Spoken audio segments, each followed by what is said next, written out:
Hello everyone, this is Sunil Jangra, your physics educator. Welcome to the channel. तो कैसे आप सब? आई होप सभी अच्छे होंगे, अच्छे से पढ़ रहे होंगे। तो आज हम करने वाले हैं बेटा जी क्लास 12 फिजिक्स का जो चैप्टर नंबर 8 है। क्लास 12 फिजिक्स का जो चैप्टर नंबर 8 है उसको करेंगे, जो कि ईएम वेव्स है बेटा जी। और इसकी एनसीईआरटी लाइन बाय लाइन करने वाले हैं, बिल्कुल अच्छे से निपटाएंगे, बिल्कुल बेसिक से करने वाले हैं। हर एक चीज को कवर किया जाएगा और जितने भी सॉल्व एग्जाम्पल आ रहे होंगे उन सबको भी यहाँ पे करवा दिया जाएगा। इससे पहले chapter first, second, third, fourth, fifth, sixth and seventh वो सारे करवा दिए गए हैं। मतलब आधे से ज्यादा सिलेबस जो है भाई साहब अपलोड हो चुका है। आप अपने हाफ ईयरली एग्जाम के लिए भी इस प्लेलिस्ट का यूज कर सकते हैं। और मैं आप लोगों को ये जरूर बोलूंगा यार कि एनसीईआरटी लाइन बाय लाइन पढ़ना बहुत ज्यादा जरूरी है अगर आप फिजिक्स के अंदर फोड़ना चाहते हैं। नीट के लिए जाओ, जेई के लिए जाओ, बोर्ड्स के लिए जाओ, तो आप लोगों के लिए एनसीईआरटी लाइन बाय लाइन बहुत ज्यादा जरूरी है। हाँ, एनसीईआरटी ही सब कुछ नहीं है, बट एनसीईआरटी जरूरी है, मस्ट है। एनसीईआरटी इसको करना जरूरी है।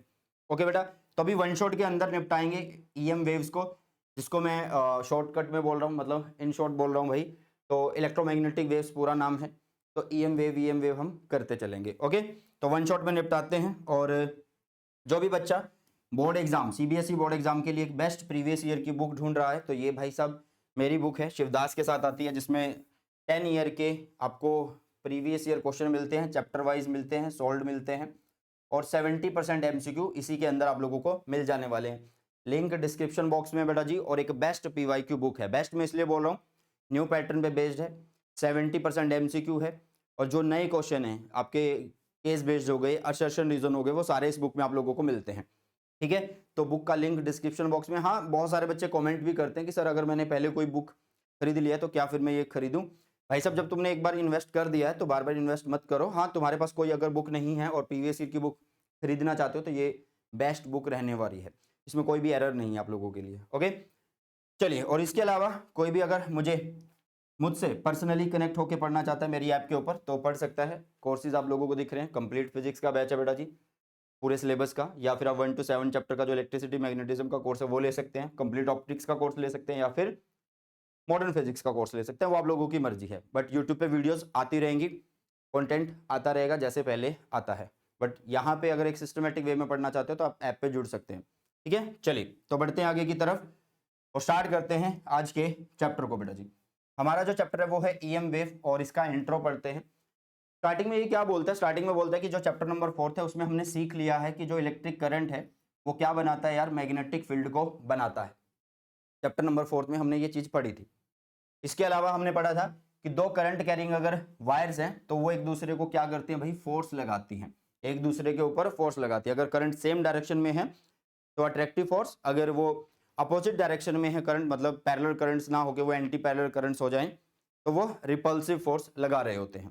चैप्टर नंबर 6 में हमने सीख लिया था कि भाई जो मैग्नेटिक फील्ड होता है, जो मैग्नेटिक फील्ड होता है और जो चेंज हो किसके साथ, टाइम के साथ, तो वो क्या देगा भाई, हमें इलेक्ट्रिक फील्ड देगा।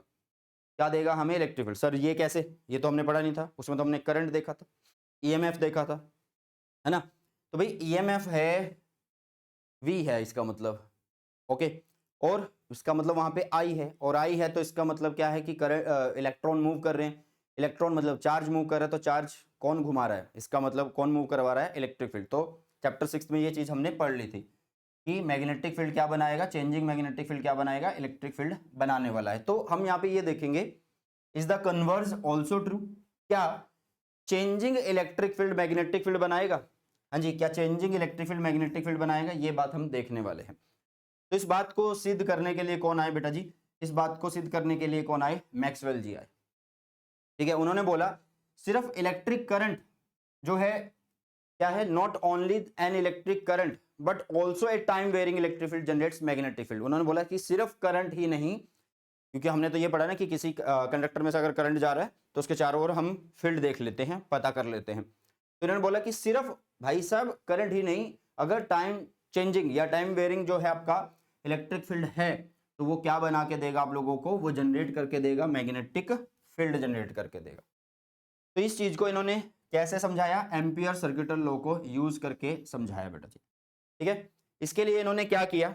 इसके लिए इन्होंने क्या किया कि एक पैरेलल प्लेट कैपेसिटर ले लिया बेटा जी। क्या लिया? पैरेलल प्लेट कैपेसिटर इन्होंने ले लिया। जैसे कि यहाँ पे एक पैरेलल प्लेट कैपेसिटर हम बना ले ऐसे, ओके, और बैटरी लगा दे, सेल बैटरी जो भी, और ये की लगा दे, ठीक है, जिस की को हम क्लोज कर सकते हैं, जिस की को हम क्लोज कर सकते हैं। तो इन्होंने क्या किया कि एक बार तो यहाँ पे लूप लगा के देखा, मतलब एम्पियर सर्किटल लॉ, और एक बार इन प्लेट के बीच में लगा के देखा, ठीक है। इन्होंने बोला कि बैटरी से जो करंट जा रहा है उसको हम बोलेंगे कंडक्शन करंट। भाई इलेक्ट्रॉन को फ्लो हो रहा है तो इस करंट को हम क्या बोलते हैं, कंडक्शन करंट बोलते हैं। तो इन्होंने बोला कि जब आप यहाँ पे एम्पियर सर्किटल लॉ लगा देते हो, मान लो एम्पियर सर्किटल लॉ मैंने लगाया बी डॉट डी एल, ठीक है, और यहाँ पे क्या आ गया, म्यू नॉट आई सी आ गया, आई सी इज मतलब कंडक्शन करंट आ गया बेटा जी। ओके, तो उन्होंने बोला कि यहाँ बीच में तो भाई अभी ये कंडक्शन करंट नहीं जा रहा है, ये बीच में तो यहाँ पे कोई भी कंडक्शन करंट नहीं जा रहा है। तो उन्होंने क्या करा कि he suggested that the existence of an additional current, उन्होंने एक एडिशनल करंट की खोज करी, उन्होंने एक एडिशनल करंट की खोज कर दी बेटा जी।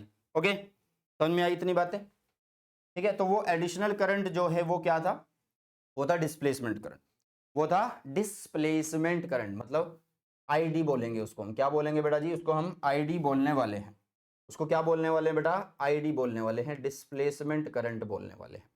ओके, जिसको आगे की तरफ हम पढ़ने वाले हैं, क्योंकि उन्होंने बोला कि अंदर तो यहाँ पे करंट जीरो होगा, फिर कंडक्शन करंट यहाँ पे जीरो होगा, तो ये तो फिर जो आपकी एम्पियर सर्किटल लॉ की इक्वेशन है वो तो फिर कंसिस्टेंट नहीं रही ना, ठीक है, वो कंसिस्टेंट फिर नहीं रही। तो इस चीज को रिमूव करने के लिए तो उन्होंने एक एडिशनल करंट की खोज कर दी भाई साहब, ठीक है, उन्होंने एक एडिशनल करंट की खोज कर दी। इन्होंने क्या करा कि अपने मैक्सवेल जी ने 4 इक्वेशंस बनाई, उनको भी देखेंगे, ठीक है, जिनको मैक्सवेल इक्वेशंस बोलते हैं। इसके अलावा क्या बोला गया, इसके अलावा क्या बोला गया, the most important prediction to emerge from Maxwell's equation, मतलब जो इन्होंने इक्वेशंस दी उनमें से जो मोस्ट इंपॉर्टेंट प्रेडिक्शन थी वो क्या थी बेटा जी, वो थी existence of electromagnetic waves, EM waves की थी, ठीक है, विच आर टाइम वेरिंग, मतलब जो ईएम वेव है वो क्या होती है, टाइम वेरिंग होती है, जिसके अंदर इलेक्ट्रिक एंड मैग्नेटिक फील्ड क्या करते हैं, that propagate in space. Electric और मैग्नेटिक फील्ड टाइम वेरिंग है और प्रोपागेट करेंगे किसमें, स्पेस के अंदर। Okay, the speed of the wave जो है वो कैसी होगी, स्पीड ऑफ द वेव जो है वो कैसी होगी, very close to, very close to क्या होने वाली है, स्पीड ऑफ लाइट के साथ होने वाली है, मतलब जो ईएम वेव की स्पीड है इसके लगभग लगभग बराबर, लगभग लगभग आप क्लोज बोल सकते हैं बेटा जी। ओके, इतनी बात समझ में आ गई है। ओके, चलो जी, अब देखो आगे इसके बाद, तो ये जो थी ना भाई साहब, ये सबसे बड़ी खोज थी, ठीक है, मतलब यहां से आप बोल सकते हैं कि जो लाइट है वो क्या है, एक ईएम वेव है, मतलब लाइट जो है वो क्या है, इलेक्ट्रोमैग्नेटिक वेव है, जिसके अंदर इलेक्ट्रिक एंड मैग्नेटिक फील्ड होते हैं और वो टाइम वेरिंग होते हैं, ठीक है, वो टाइम वेरिंग होते हैं। तो जो मैक्सवेल जी का काम था, उन्होंने यूनिफाइड कर दिया किसको, डोमेन ऑफ इलेक्ट्रिसिटी और मैग्नेटिज्म को कंबाइन, मतलब यूनिफाइड, एक जैसा कर दिया, एक कर दिया। ओके, और 1885 हर्ट्ज जी जो है एक एक्सपेरिमेंट कर रहे थे, तो उस टाइम पे फिर उन्होंने एग्जिस्टेंस ऑफ इलेक्ट्रोमैग्नेटिक वेव के बारे में बताया, ठीक है। तो मेरे ख्याल से यहाँ तक चीजें समझ में आ गई होगी कि क्या कुछ एनसीईआरटी पहले 2 पेजेस के अंदर या पहले 2 पैराग्राफ के अंदर बोल रही होती है बेटा जी, ठीक है। अब आ जाते हैं किसके ऊपर, डिस्प्लेसमेंट करंट के ऊपर अब हम आ जाते हैं बेटा जी, किसके ऊपर आ जाते हैं, डिस्प्लेसमेंट करंट के ऊपर आ जाते हैं, ठीक है। तो डिस्प्लेसमेंट करंट क्या बनता है उसको पढ़ने से पहले मैक्सवेल जी ने क्या बात बोली, मैक्सवेल जी ने बात बोली कि भाई जब भी कोई चेंजिंग इलेक्ट्रिक फील्ड है तो वो क्या प्रोड्यूस करेगा, मैग्नेटिक फील्ड प्रोड्यूस करेगा ही करेगा, ठीक है। तो इसको समझाने के लिए उन्होंने क्या किया, इसको समझाने के लिए उन्होंने वही सर्किट लिया जो मैंने अभी बनाया था, कि पैरेलल प्लेट कैपेसिटर लिया ऐसे, यहाँ पे एक बैटरी बना सकते हैं आप, ठीक है, ऐसे भी लिया, और ये एक सिंपल सा फंडा करिए, आप ऐसे भी कर सकते हैं कि भाई यहाँ से इन वायर में अगर कोई भी एक करंट आ रहा है, कौन सा करंट, कंडक्शन करंट आ रहा है, तो ये करंट क्या करेगा, इन प्लेट्स को चार्ज करेगा, चार्ज देगा, ठीक है, तो ये इधर पॉजिटिव नेगेटिव ऐसे होते चलेंगे। तो अगर आप यहाँ पे बाहर की तरफ अगर क्या लगाओगे, एसीएल लगाओगे, एम्पियर सर्किटल लॉ लगाओगे, तो आप इक्वेशन को सिंपली लिख सकते हैं, सिंपली आप लोग क्या लिख सकते हैं, ऐसे लिख सकते हैं, ठीक है। ये जो आई इन्होंने लिया ये क्या है, करंट है बेटा जी, यहाँ पे क्या है, करंट है, जिसको कंडक्शन करंट बोलते हैं। तो जब इन्होंने बीच में बात करी, जब इन्होंने बीच में बात करी, इन्होंने बोला कि यहाँ तो आईसी करंट जीरो है भाई साहब, तो इसका मतलब तो फिर यहाँ पे बराबर में जीरो आना चाहिए, जी नहीं, इस चीज को खत्म करने के लिए उन्होंने एक बात बोली कि जैसे जैसे इसकी कैपेसिटर की चार्जिंग हो रही है तो प्लस यहाँ पे आ रहा है, माइनस यहाँ पे आ रहा है, प्लस यहाँ पे, माइनस यहाँ पे, प्लस यहाँ पे, माइनस यहाँ पे। तो एक तरीके से क्या हो रहा है कि एक इलेक्ट्रिक फील्ड क्रिएट हो रहा है, एक तरीके से क्या हो रहा है, एक इलेक्ट्रिक फील्ड क्रिएट हो रहा है। ये इलेक्ट्रिक फील्ड क्या हो रहा है बेटा जी, चेंज हो रहा है विद टाइम, चेंज हो रहा है विद टाइम बेटा जी, यस और नो। ठीक है, मतलब आप बोल सकते हो कि इलेक्ट्रिक फ्लक्स बदल रहा है, इलेक्ट्रिक फ्लक्स बदल रहा है। तो सर फिर करंट के बारे में कैसे पता लगा, तो सर फिर करंट के बारे में कैसे पता लगा, ये हमें बताओ। चलो भाई, तो सिंपल सा है, यहां पे क्या किया गया, यहां पे क्या किया गया, जो आप लोगों के पास ये प्लेट्स थी बेटा जी, जिसमें क्या है, यहाँ पे प्लस है, ये सारी चीजें जो लिखी हुई हैं यहाँ पे, वो सारी चीजें मैं बता रहा हूँ, negative negative negative negative negative. ये प्लेट कैसे हैं, ऐसे हैं, इनका एरिया कितना मान लिया गया है, कुछ भी आप लोग एरिया बोल सकते हैं, या सर्कुलर प्लेट्स अगर आप लोगे, या सर्कुलर प्लेट्स अगर आप लोगे तो भाई साहब उनका रेडियस भी आप लोग कर सकते हैं। ठीक है, मतलब जो आप लूप ले रहे हो उसका रेडियस की यहाँ पे बात करी गई है। अभी के लिए चीजों को समझो भाई, यहाँ पे क्या हुआ कि एक इलेक्ट्रिक फील्ड क्या हो रहा है, बदल रहा है। तो इन्होंने बोला कि इलेक्ट्रिक फील्ड बदलने से एक नया करंट बनेगा जिसको हम बोलते हैं आईडी करंट, जिसको लिखा जाता है mu not, sorry epsilon not D phi E. E मतलब इलेक्ट्रिक फील्ड या फिर बोलो इलेक्ट्रिक फ्लक्स जो है वो चेंज हो रहा है, इलेक्ट्रिक फ्लक्स जो है वो क्या हो रहा है बेटा जी, चेंज हो रहा है। मेरे ख्याल से इतना सभी को समझ में आया होगा, यस और नो, फटाफट से बताइए यार, सभी महानुभाव जितने भी अभी हमारे साथ जुड़े हुए हैं, देख रहे हैं हमें, क्लियर है बेटा।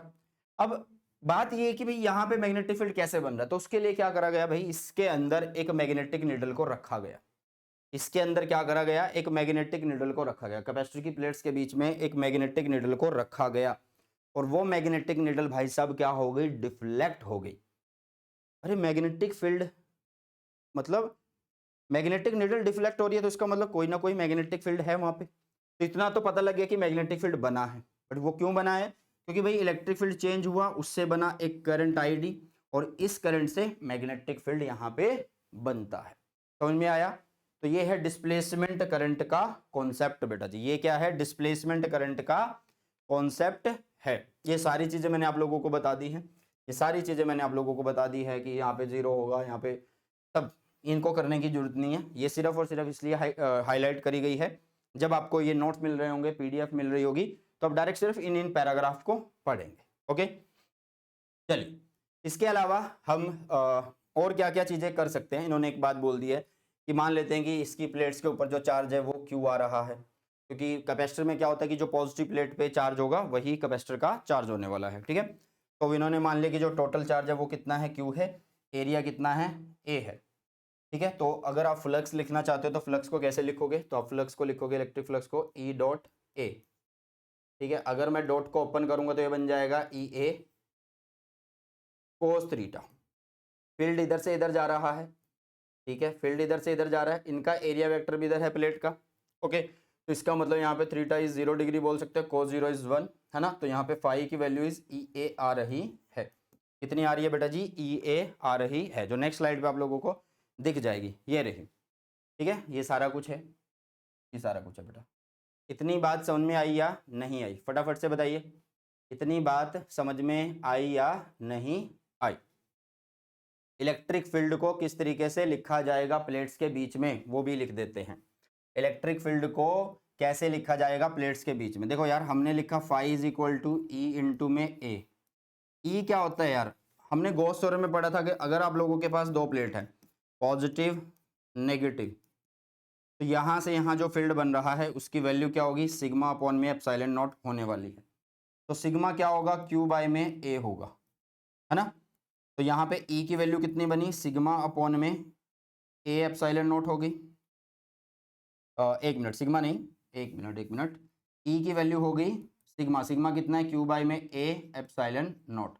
तो इसको उठा के हम यहाँ पे पुट कर रहे हैं, इसको उठा के हम यहाँ पे पुट कर रहे हैं, तो फाई की वैल्यू क्या आ रही है, फाई की वैल्यू आ रही है बेटा क्यू बाय में ए एप्सिलॉन नॉट इनटू में क्या है ए, तो ये इससे कट, ये इससे कट, तो आपके पास आया क्यू अपॉन में एप्सिलॉन नॉट बेटा जी, क्यू अपॉन में एप्सिलॉन नॉट बेटा जी। ठीक है, फाई की वैल्यू आ चुकी है। अगर मैं करंट लिखना चाह रहा हूं, अगर मैं क्या लिखना चाह रहा हूं बेटा जी, करंट, क्या लिखना चाह रहा हूं, करंट। अच्छा, फ्लक्स लिखा ना हमने, ये क्या लिखा हमने, फ्लक्स लिखा, मतलब छोटा सा फ्लक्स भी लिख सकते हैं, थोड़े से टाइम के लिए भी लिख सकते हैं। तो इसको d phi e is equal to मैं कैसे लिख पाऊंगा, कैसे लिख सकता हूँ बेटा जी, बताइए बताइए। क्यू अपॉन में कितना है, एप्सिलॉन नॉट है, लिख दिया। अगर मैं इसको टाइम के साथ बदल रहा हूँ तो यहाँ पे आप इसको ऐसे लिख सकते हो, 1/एप्सिलॉन नॉट डी क्यू बाई में d t, d q by में d T.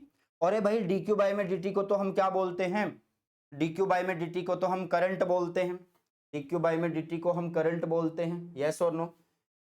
If the charge q on the capacitor plate changing with time, अगर ये चार्ज टाइम के साथ बदल रहा है तो इसको आप आई बोल सकते हो, यस। इसको बना देंगे आई, इतना पोर्शन हो गया आई, ये एप्सिलॉन नॉट चला गया यहाँ पे, तो वही फॉर्मूला आ गया जो मैंने लास्ट स्लाइड पे आप लोगों के लिए लिखा था बेटा जी, जो मैंने लास्ट स्लाइड पे आप लोगों के लिए लिखा था। क्लियर है? तो इस तरीके से बीच में आ जाता है आप लोगों के पास डिस्प्लेसमेंट करंट आ जाता है। ओके चलो आगे क्या बोला हुआ है, आगे बोला हुआ है बेटा जी, current carrying sorry not carrying, current carried by conductors due to flow of charges, उसे बोला जाता है conduction current. The current given by the equation 8.4, मतलब तो ये वाला है, इसको हम बोलते हैं क्या, ये दिया गया है किसके द्वारा, इलेक्ट्रिक फील्ड चेंज होने के द्वारा, तो इसे हम क्या बोलेंगे, डिस्प्लेसमेंट करंट बोलने वाले। ये छोटी छोटी सी चीजें हैं जो आप लोगों को पता होनी चाहिए, ये छोटी छोटी सी चीजें हैं जो आप लोगों को पता होनी चाहिए। ओके चलो जी अब आगे की तरफ चलते हैं, ये बात समझ में आ गई होगी। तो अब जो हमारी मतलब इस सर्किट के अंदर जो करंट हुआ वो कैसा करंट हुआ बेटा, देखो यहां से करंट है कितना, आई सी करंट, आगे करंट कौन सा है, आई डी करंट। तो यहाँ पे जो टोटल करंट हुआ वो टोटल करंट हुआ आई सी प्लस में आई डी। लेकिन इसको भी यूज करने का तरीका है, लेकिन इसको भी यूज करने का तरीका है बेटा जी। ये नहीं है कि आप सिर्फ जहां पे भी देखोगे ये पूरे का पूरा यूज कर लोगे, ऐसा नहीं है। इसके लिए कुछ कंडीशंस है, मतलब कंडीशन क्या है, चीजें हैं, जैसे कि यहाँ पे आ जाओ, आउटसाइड द कैपेसिटर प्लेट्स, ठीक है, मतलब कैपेसिटर प्लेट से बाहर वायर है, वायर के अंदर क्या है, चार्ज फ्लो कर रहे हैं, तो चार्ज फ्लो जहां करते हैं वहां सिर्फ कौन सा करंट होता है बेटा, कंडक्शन करंट होता है। तो आउटसाइड जो है कंडक्शन करंट होगा, बट डिस्प्लेसमेंट करंट उस टाइम पे नहीं होने वाला, ये याद रखना, उस टाइम पे डिस्प्लेसमेंट करंट जीरो होगा। दूसरी बात, on the other hand inside the capacitor अगर हम बात करें तो inside the capacitor electric field change हो रहा है, और इलेक्ट्रिक फील्ड जहां पे चेंज होता है वहां पे कौन सा करंट होता है, वहां पे आप लोगों का डिस्प्लेसमेंट करंट होता है। तो बीच में अब क्या है, सिर्फ और सिर्फ डिस्प्लेसमेंट करंट है, और इस टाइम पे कंडक्शन करंट जीरो होगा। तो इक्वेशन को यूज करने का ये तरीका है। ओके बेटा, इक्वेशन को यूज करने का ये तरीका है, ठीक है। मतलब अगर आप यहाँ पे एम्पियर सर्किटरी लूप लगा रहे हो तो आप सारे करंट को यूज नहीं करोगे, इसको और इसको, क्योंकि यहाँ तो इसको जीरो कर दोगे, सिर्फ इसको यूज करोगे। अगर आप बाहर यूज करोगे तो इसको जीरो करोगे, इसको यूज कर लोगे, ऐसे करना है। ओके चलो जी अब आगे की तरफ बढ़ते हैं, बिल्कुल सिंपल है, समझ में आ गया कि कैसे आपका डिस्प्लेसमेंट करंट बनता है, ठीक है। तो यहाँ पे इन्होंने मॉडिफाई फॉर्म दिखा दी है किसकी, एम्पियर की, उसको बोला गया एम्पियर मैक्सवेल इक्वेशन। और ये कितने सीधे थे, इन्होंने भाई साहब सही किया चीज को, फिर भी नाम पहले उन्हीं का रखा, नहीं तो अपना भी लगा सकते थे। इसको बोला गया एम्पियर मैक्सवेल लॉ। आपने पहले क्या पढ़ा है, आपने पढ़ा है बी डॉट डी एल, यही पढ़ा है बेटा, b dot d l is equal to mu naught, total current कितना होगा, आई होगा, और आई की वैल्यू कितनी है, आई की वैल्यू कितनी है बेटा जी, आई डी प्लस में आई सी, ठीक है, आई डी प्लस में आई सी। और आई डी की वैल्यू भी पता है, कंडक्शन करंट और डिस्प्लेसमेंट करंट की वैल्यू तुम्हें पता ही है, ठीक है बेटा। अब कुछ इंपॉर्टेंट नोट है एनसीईआरटी जो कहती है, उसको एक बार से देख लेते हैं। एनसीईआरटी क्या कहती है, ध्यान से देखना सभी। In all respect the displacement current has the same physical effect as the conduction current. ये बहुत ज्यादा इंपॉर्टेंट चीज है और ये एमसीक्यू में आते हैं। यहाँ पे ये बात बोली गई है कि भाई जो हिसाब किताब कंडक्शन करंट का है, मतलब जो प्रभाव कंडक्शन करंट डालेगा, मैग्नेटिक फील्ड बनाएगा, कुछ ऐसी चीजें, तो वही चीज यहाँ पे डिस्प्लेसमेंट करंट भी बनाएगा। मतलब यहाँ पे सेम फिजिकल इफेक्ट होने वाला है कंडक्शन करंट का, ठीक है, और डिस्प्लेसमेंट करंट का एक जैसा ही इफेक्ट होगा। ये नहीं है कि भाई जहाँ पे कंडक्शन करंट है वहाँ पे ज़्यादा मैग्नेटिक फील्ड बन गया, जहाँ पे डिस्प्लेसमेंट करंट है वहाँ पे मैग्नेटिक फील्ड कम बना, ऐसा नहीं है। वो सेम ही फिजिकल इफेक्ट शो करने वाले हैं। कुछ केसेस हैं, कुछ केसेस हैं, for example steady electric field in a conducting wire, displacement current में be zero since the electric field E does not change with time. वो सिंपल सी बात है, जहाँ पे इलेक्ट्रिक फील्ड टाइम के साथ नहीं बदल रहे वहाँ पे आपका जो डिस्प्लेसमेंट करंट है वो जीरो होने वाला है।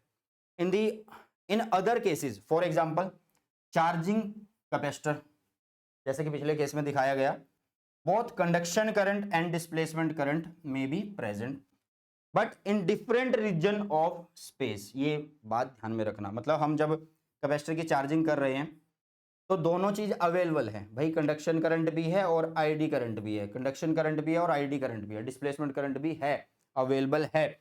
लेकिन भाई साहब इन डिफरेंट रीजन है। डिफरेंट रीजन मतलब मान लो यहाँ पे क्या है कंडक्शन करंट, यहाँ पे क्या है डिस्प्लेसमेंट करंट, तो अलग अलग रीजन हुआ ना।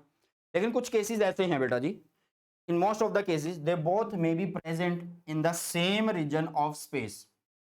मतलब बहुत सारे ऐसे केस भी दिखेंगे कि जहां पे दोनों ही होंगे और एक सेम रीजन में होंगे। इसका कारण क्या है? इसका कारण है there exist no perfectly conducting और परफेक्टली इंसुलेटिंग मीडियम। ठीक है, ओके, समझ में आया या नहीं? मतलब ऐसा हो सकता है कि फ्लक्स लीकेज होके आगे पहुंच जाए या चार्ज थोड़ा बहुत आगे पहुंच जाए, तो उस कुछ केसेस होंगे ऐसे, तो वहां पे दोनों होंगे और दोनों सेम रीजन में हो सकते हैं। ओके बेटा, चलिए इसके बाद क्या बोला गया है? There may be a large region of space where there is no conduction current but there is only a displacement current due to time varying electric field. मतलब ऐसे केस हो सकते हैं जहाँ लार्ज रीजन हो सकता है जिसमें आपका जो डिस्प्लेसमेंट करंट हो वो हो बट कंडक्शन करंट नहीं हो। ठीक है, क्योंकि वहां पे इलेक्ट्रिक फील्ड बदल रहा होगा। बार बार वही बात बोल रहा है। In such a region we expect a magnetic field to there is no, क्या बोला है, एक मिनट, यहां से पढ़ना शुरू करते हैं हम, यहां तक समझ में आ गया है, दोबारा पढ़ लेते हैं। चलो, most interestingly there may be a large region of space where there is no conduction current but there is only a displacement current due to time varying electric field. यहाँ पे बात खत्म हो गई है हमारी। ठीक है, ये मैंने बता भी दी है। आगे इन्होंने क्या बोला? In such a region we expect a magnetic field to there is no current source nearby the prediction of such a displacement current can be verified experimentally. मतलब वो जो मैंने बताया था ना कि भी आपका इलेक्ट्रिक फील्ड बदला है तो उससे क्या बना? आपका करंट बना। वो करंट भी क्या बना रहा है? मैग्नेटिक फील्ड बना रहा है बेटा जी। ठीक है, ओके, कंडक्शन करंट होने के बावजूद, ना होने के बावजूद भी वहां पे मैग्नेटिक फील्ड है। चलिए जी, तो इसका एक्सपेरिमेंटली प्रूफ मैंने पिछले पेज पे ही करवा दिया था। नेक्स्ट चलते हैं, इक्वेशंस देखते हैं भाई। मैक्सवेल जी ने इक्वेशंस दी, ठीक है, और ये वैक्यूम के लिए लिखी हुई है। 4 इक्वेशन दी। पहली इक्वेशन तो तुमने पता ही है, पढ़ी होगी चैप्टर नंबर 1 के अंदर। गॉस थ्योरम है कि आप अगर क्लोज इंटीग्रेशन करोगे, ई डॉट डी एस करोगे या ई डॉट डी ए करोगे, तो वो जितना चार्ज अंदर इनक्लोज होगा वो लिखेंगे और नीचे एप्सिलॉन नॉट लिख देंगे। इसको बोलते हैं गॉस लॉ फॉर इलेक्ट्रिसिटी। अगर हम गॉस लॉ को मैग्नेटिज्म की फॉर्म में लिखें तो हम क्या करेंगे? ई को बी से रिप्लेस कर देंगे, ठीक है, एरिया वही रखते हैं डी ए, तो ये 0 के बराबर हो रहा है क्योंकि अंदर कोई भी चार्ज इनक्लोज नहीं हो रहा। या दूसरी बात ये बोल सकते हैं कि भाई अगर आप लोग मान लो पोल्स को क्या करते हो, अगर आप पोल्स को एनक्लोज करते हो तो एक नॉर्थ होगा एक साउथ, तो एक से एंटर हो रहा है, एक से फील्ड बाहर हो रहा है, तो जितना फील्ड एंटर उतना बाहर, तो दैट्स वाई यहाँ पे फिर भी 0 ही आ रहा है। क्योंकि यहाँ तो क्या था कि चार्ज एनक्लोज कितना हो रहा वो लिख रहे थे, बट यहाँ पे चार्ज एनक्लोज ना करके मैग्नेटिक फील्ड के केस में हम किसको डालेंगे? पोल्स को रखेंगे। तो एक नॉर्थ होगा एक साउथ होगा, तो उससे क्या होने वाला है? जितना फील्ड एंटर करेगा उतना ही बाहर हो जाएगा। दैट्स वाई यहाँ पे 0। और यहाँ से एक और चीज पता लगती है कि मोनोपोल, मैग्नेटिक मोनोपोल्स जो हैं डू नॉट एग्जिस्ट। मोनोपोल्स जो हैं डू नॉट एग्जिस्ट, ठीक है, मैग्नेटिक मोनोपोल्स जो हैं वो एग्जिस्ट नहीं होंगे। दो बात होगी। तीसरी में इन्होंने क्या बोला? तीसरी में इन्होंने बोला कि close integration e dot d l is equal to minus d phi by d t. यहीं से है कि मैग्नेटिक फील्ड क्या, चेंजिंग मैग्नेटिक फील्ड क्या बना रहा है? इलेक्ट्रिक फील्ड बना रहा है। कैसे बना रहा है वो देख लो। आपने ईएमएफ के केस के लिए पढ़ा होगा कि minus d phi by d phi b d t हो गया है ना नीचे की तरफ। अरे भाई ईएमएफ है, वी की फॉर्म में लिख सकते हैं। आपने एक रिलेशन पढ़ा होगा वी का, ई डॉट डी एल, यस और नो, तो वही उठा के बस यहाँ पे रख दिया है।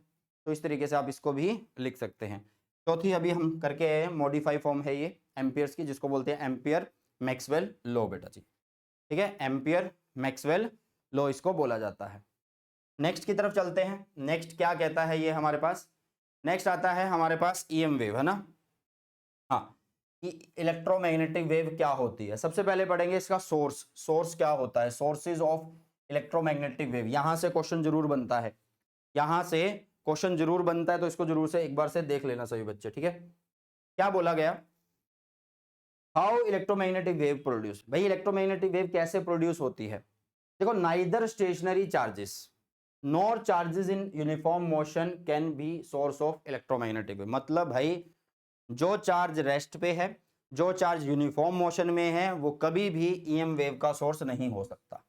ये एनसीईआरटी बोलती है, ये एनसीईआरटी बोलती है। Okay, the former produces only electrostatic field, मतलब ये बोल रहा है कि जो स्टेशनरी चार्ज है वो क्या करता है, इलेक्ट्रोस्टैटिक फील्ड को प्रोड्यूस करता है, while the latter produces magnetic field. मतलब जब चार्ज यूनिफॉर्मली चल रहा है, यूनिफॉर्म मोशन में है, यूनिफॉर्म मोशन, तो उस टाइम भी आपका बी बनेगा बनेगा, ठीक है, बी बनेगा बनेगा। ओके, आगे बोल रहा है how ever do not very with time. Magnetic field बनेगा बट टाइम के साथ नहीं बदलेगा। How ever do not very with time. बेटा जी इतनी बात समझ में आएगी। दो इंपॉर्टेंट पॉइंट है कि भाई स्थिर चार्ज, रखा हुआ चार्ज सिर्फ इलेक्ट्रिक फील्ड बनाएगा, अगर वो यूनिफॉर्म मोशन में है तो वो मैग्नेटिक फील्ड बनाएगा, बट वो टाइम के साथ चेंज नहीं होगा। ये एनसीईआरटी बोल रही है। इसके बाद इन्होंने, मैक्सवेल जी ने एक इंपॉर्टेंट रिजल्ट दिया। इन्होंने बोला कि जो चार्ज एक्सेलरेट हो रहा है, एक्सेलरेटेड चार्जेस जो है भाई साहब, वो क्या करते हैं, रेडिएट करते हैं क्या, इलेक्ट्रोमैग्नेटिक वेव्स को। ध्यान से सुनो, इन्होंने क्या बोला है कि चार्ज अगर हम ले, हम क्या ले, अगर चार्ज ले, ठीक है, इन्होंने बोला कि अगर हमारे पास चार्ज है, चार्ज क्या हो रहा है, एक्सेलरेट हो रहा है। कैसा हो रहा है बेटा जी, एक्सेलरेट हो रहा है, तो वो क्या करेगा, रेडिएट करेगा एनर्जी को, मतलब ईएम वेव को, ईएम वेव को। ये बात बोली गई, ये कॉन्सेप्ट डाला गया यहाँ पे मैक्सवेल जी की तरफ से। और ये थ्योरी चैप्टर है तो आपको सारी थ्योरी पढ़नी पड़ेगी यहाँ पे। Okay, the proof. अब बच्चे बोलते हैं कि सर हमें प्रूफ बताओ, तो भाई जो प्रूफ है of this basic result is beyond the scope of this book. भाई इस लेवल पे नहीं है, 12th के लेवल पे नहीं है, आगे जाके कॉलेजेस में जब आप लोग फिजिक्स और ज्यादा डीप में पढ़ोगे तो वहां पे आ जाते हैं। हम यहाँ पे सिर्फ एक रफ आइडिया लेके चलते हैं, रफ आइडिया लेके चलते हैं, ठीक है, एक रीजनिंग बना लेते हैं कि हाँ यार इस तरीके का एक सर्किट हो सकता है जिसमें चार्ज क्या हो, ओसिलेट हो रहा हो। तो हम यहाँ पे क्या करते हैं, एक चार्ज लेंगे जो ओसिलेट करेगा किसी फ्रीक्वेंसी के साथ, बेटा जी, ठीक है, किसी फ्रीक्वेंसी के साथ। भाई जो चार्ज एक्सेलरेट हो रहा है, जो एक्सेलरेशन हो रहा है, उसी को ही हम ओसिलेटिंग चार्ज बोल रहे हैं। An oscillating charge is an example of accelerating charge, ठीक है। तो जो ये आप लोगों के पास एक्सेलरेटिंग चार्ज है या ओसिलेटिंग चार्ज है, ये क्या प्रोड्यूस करेगा, ये प्रोड्यूस करता है oscillating electric field in space, ठीक है। इलेक्ट्रिक फील्ड बन गया, ओसिलेट कर रहा है, तो ये क्या प्रोड्यूस कर सकता है, भाई अभी पढ़ के आए हैं, ये प्रोड्यूस कर सकता है ओसिलेटिंग मैग्नेटिक फील्ड। यस और नो, भाई हमने पढ़ा तो है इलेक्ट्रिक फील्ड मैग्नेटिक फील्ड बना सकता है, मैग्नेटिक फील्ड इलेक्ट्रिक फील्ड बना सकता है, ये सारी चीज हमने पढ़ ली है ना। तो उन्होंने यही बोला कि जब भी कोई चार्ज ओसिलेट करता है तो वो ओसिलेटिंग इलेक्ट्रिक फील्ड बना देता है, which in turn is a source of oscillating electric field. मतलब oscillating electric field, oscillating charge electric field बना रहा है, और वो क्या बना रहा है फिर भाई, which produces N oscillating magnetic field, और फिर मैग्नेटिक फील्ड क्या बना रहा है, ओसिलेटिंग इलेक्ट्रिक फील्ड, और ये चलता रहता है, and so on. The oscillating electric and magnetic field thus regenerate each other, so to speak, as the wave propagate through the space। तो इस तरीके से वेव जो है वो चलती रहती है स्पेस के अंदर, ठीक है। समझ में आया या नहीं आया कि ये सारी चीजें हमने क्यों पढ़ी, कि इलेक्ट्रिक फील्ड मैग्नेटिक फील्ड बनाता है या नहीं, या मैग्नेटिक फील्ड इलेक्ट्रिक फील्ड बनाता है कि नहीं, ठीक है, ये इसलिए चीजें पढ़ी थी। यहां तक चीजें खत्म, आगे बढ़ते हैं। अब बात यहाँ पे एक क्वेश्चन आता है, यहाँ से एक क्वेश्चन बनता है भाई साहब, यहाँ से एक छोटा सा क्वेश्चन बनता है 1 नंबर का। ये ज्यादा बड़ा चैप्टर नहीं आता बोर्ड एग्जाम के अंदर, नीट के अंदर थोड़ा ज्यादा हो सकता है, 1-2 क्वेश्चन तुम्हें देखने को मिल सकते हैं, जेई के अंदर देखने को मिल सकते हैं, बट बोर्ड में तो 1-2 नंबर का, 3 नंबर का मैक्सिमम आता है ना। तो इन्होंने बोला जो फ्रीक्वेंसी होगी ईएम वेव की, वो किसके बराबर होगी, frequency of oscillating of the charge के बराबर होगी। मतलब जो ऑसिलेटिंग चार्ज है उसकी जो फ्रीक्वेंसी होगी वही ईएम वेव की फ्रीक्वेंसी होने वाली है, ठीक है, वही ईएम वेव की फ्रीक्वेंसी होने वाली है। और एनर्जी जो है भाई एसोसिएट होती है किसके साथ, प्रोपागेटिंग वेव के साथ, जो कैसे मिलती है, comes at the expense of energy of the source. And the accelerated charge, मतलब एक्सेलरेटेड चार्ज की वजह से और सोर्स की वजह से इसके अंदर एनर्जी आ रही होती है प्रोपागेटिंग वेव के अंदर बेटा जी, ठीक है। From the preceding discussion it might appears easy to test the prediction that light is an electromagnetic wave. भाई पिछली डिस्कशन से जो है it might appears easy to test the prediction that light is an electromagnetic wave, मतलब जो ये कहना कि हाँ यार इलेक्ट्रोमैग्नेटिक वेव जो है वो क्या, लाइट जो है इलेक्ट्रोमैग्नेटिक वेव है, ये इजी हो जाएगा पिछली डिस्कशन से, ठीक है। तो इसके लिए इन्होंने क्या बोला, यहाँ पे एक बात बोल रहे हैं नीचे की तरफ, इन्होंने बोला we might think that all we needed to do was to set up an AC circuit, मतलब अभी देखो पहले बोला था मैंने कि भाई ईएम वेव का जो प्रूफ है हमारी इस बुक में नहीं है, ठीक है, वो आगे जाके आता है, आपके कॉलेजेस में आता है। तो इन्होंने फिर भी यहाँ पे बोला कि हम ऐसा सोच सकते हैं कि एक ऐसा सर्किट बनाएं, एक ऐसा सर्किट बनाएं जिसके अंदर करंट जो है ऑसिलेट करे at the frequency of visible light, visible light मतलब येलो लाइट। बट भाई साहब जो ये फ्रीक्वेंसी है ये पॉसिबल नहीं है, इतनी फ्रीक्वेंसी का सर्किट बनाना पॉसिबल नहीं है, क्योंकि जो येलो लाइट होती है उसकी फ्रीक्वेंसी होती है 6 इंटू में 10⁻14 हर्ट्ज। कितनी होती है? 6 इंटू में 10⁻14 हर्ट्ज। भाई ये सारी चीज से हमें ये पता लग रहा है कि इलेक्ट्रोमैग्नेटिक लाइट जो वो इलेक्ट्रोमैग्नेटिक वेव है, ठीक है। उसके बाद ये बोल रहे हैं कि हम एक सर्किट को एज्यूम कर सकते हैं कि ऐसा ऐसा सर्किट हो जिसके अंदर एक विजिबल लाइट हम जो है क्या कर लें, current oscillate at the frequency of visible light, मतलब जो करंट है वो इतनी फ्रीक्वेंसी से ऑसिलेट करे कि उसकी जो फ्रीक्वेंसी है वो येलो लाइट के बराबर हो। बट येलो लाइट की जो फ्रीक्वेंसी होती है 6 इंटू 10⁻14 होती है, जो कि भाई साहब अगर आप मॉडर्न इलेक्ट्रॉनिक सर्किट भी अगर आप यूज करते हो तो उनसे भी प्रोड्यूस नहीं होते, क्योंकि वो भी सिर्फ 10⁻11 हर्ट्ज तक ही प्रोड्यूस कर पाते हैं, ठीक है। This is why the experimental demonstration of electromagnetic wave had to come in the low frequency range, ये इसलिए लो फ्रीक्वेंसी रेंज में आते हैं। ये किसमें आते हैं बेटा जी? लो फ्रीक्वेंसी रेंज में आते हैं, मतलब रेडियो वेव रीजन आप लोग बोल सकते हैं, ओके। 7 ईयर आफ्टर हर्ट्ज, भाई हर्ट्ज जी के 7 साल बाद जगदीश चंद्र बोस जी वर्किंग एट कलकत्ता, मतलब जिसको आप कोलकाता बोलते हैं, succeeded in producing and observing electromagnetic wave of much shorter wavelength, ठीक है। ध्यान से सुनो भाई, उनके 7 साल बाद जगदीश चंद्र बोस उन्होंने जो है वो एक सफलता प्राप्त करी क्या प्रोड्यूस करने में, इलेक्ट्रोमैग्नेटिक वेव को प्रोड्यूस करने पे, और ये कैसे थी? मच शॉर्टर वेवलेंथ की थी, मच शॉर्टर वेवलेंथ की थी, बट ये भी लेबोरेटरी तक ही सीमित रह गए, okay. At around the same time, ठीक है, around the same time Italy में भाई साहब जो मार्कोनी जी थे, ठीक है, जिन्होंने हर्ट्ज जी के काम को फॉलो किया, उन्होंने क्या किया, ईएम वेव को यूज करके अपना डाटा जो है, मतलब जो चीजें हैं उनको ट्रांसमिट करके दिखाया।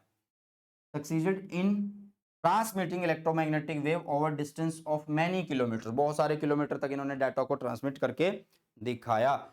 और यही जो है भाई साहब कम्युनिकेशन फील्ड के अंदर एक बहुत बड़ा जादू था, ये बोल सकते हो, एक मतलब कि हाँ यहाँ से एक तरीके से बोल सकते हो कि कम्युनिकेशन जो है वो सफल हो पाया, आप ऐसे बोल सकते हो, ठीक है। Marconi's experiment marks the beginning of the field of communication using electromagnetic wave, electromagnetic wave को यूज करके भाई साहब कम्युनिकेशन किया जा सकता है, ये याद होना चाहिए आप लोगों को, ठीक है। कहानी है इसके अंदर और कुछ भी नहीं। चलो, तो नेचर कैसा है भाई इलेक्ट्रोमैग्नेटिक वेव का, तो आप लोगों को भी यहाँ पे देखने को मिलने वाला है। तो यहाँ पे आप लोग ध्यान से इस चित्र को देखिएगा, इस चित्र में जो डायग्राम है, मतलब इसमें क्या दिखाया गया है, इधर यहाँ पे z एक्सिस है, इधर आपका x एक्सिस है, इधर y एक्सिस है। इधर सबसे पहले क्या हो रहा है, इलेक्ट्रिक फील्ड ऐसे ऑसिलेट हो रहा है, इलेक्ट्रिक फील्ड जो है ऑसिलेट हो रहा है, टाइम के साथ बदल रहा है। और जो आपका y एक्सिस है उस वाले एक्सिस में ऐसे b चल रहा है। दोनों E एंड B जो होते हैं एक दूसरे के परपेंडिकुलर होते हैं, ये आपको याद रखना है। और साथ में आप लोग देख सकते हैं कि ये डायरेक्शन ऑफ प्रोपागेशन के भी परपेंडिकुलर है। तो it can be shown from Maxwell equation the electric and magnetic field in an electromagnetic wave are perpendicular to each other, वो एक दूसरे के परपेंडिकुलर होते हैं and to the direction of propagation के भी होते हैं, ठीक है। अच्छा, डायरेक्शन ऑफ प्रोपागेशन कैसे दी जाती है? वो E क्रॉस B से दी जाती है। डायरेक्शन ऑफ प्रोपागेशन जो है बेटा जी वो हमेशा कैसे दी जाती है? E क्रॉस B से दी जाती है, ये याद रखना, डायरेक्शन ऑफ प्रोपागेशन। क्या है ये, डायरेक्शन ऑफ प्रोपागेशन के लिए है, डायरेक्शन ऑफ प्रोपागेशन के लिए है ये आपको याद रखना है। चलिए आगे बढ़ते हैं, ये डायग्राम भी देख लेना, ठीक है। चलो जी, अब यहाँ पे the electric field inside the plate of the capacitor is directed perpendicular to the plate, the magnetic field this give rise to why the displacement current is along the perimeter of a circle parallel to the capacitor plate, तो B and E are perpendicular। ये sir क्या बोल दिया आपने, बता दो। देखो इन्होंने बोला कि जो हमने ये कैपेसिटर लिया था इसमें क्या था, ये पॉजिटिव या नेगेटिव, तो इलेक्ट्रिक फील्ड ऐसे था, इलेक्ट्रिक फील्ड ऐसे था। अब करंट ऐसे जा रहा है भाई, इलेक्ट्रिक फील्ड अगर ऐसे है, अगर इलेक्ट्रिक फील्ड आ जाए तो चार्ज ऐसे मूव कर रहे होंगे, तो इसका मतलब है कि करंट इस दिशा में होगा, करंट इस दिशा में होगा, तो वहां पे एक इलेक्ट्रिक फील्ड ऐसे बनेगा। तो इलेक्ट्रिक फील्ड ऐसे बन रहा है ना, electric field magnetic field, magnetic field ऐसे बन रहा है।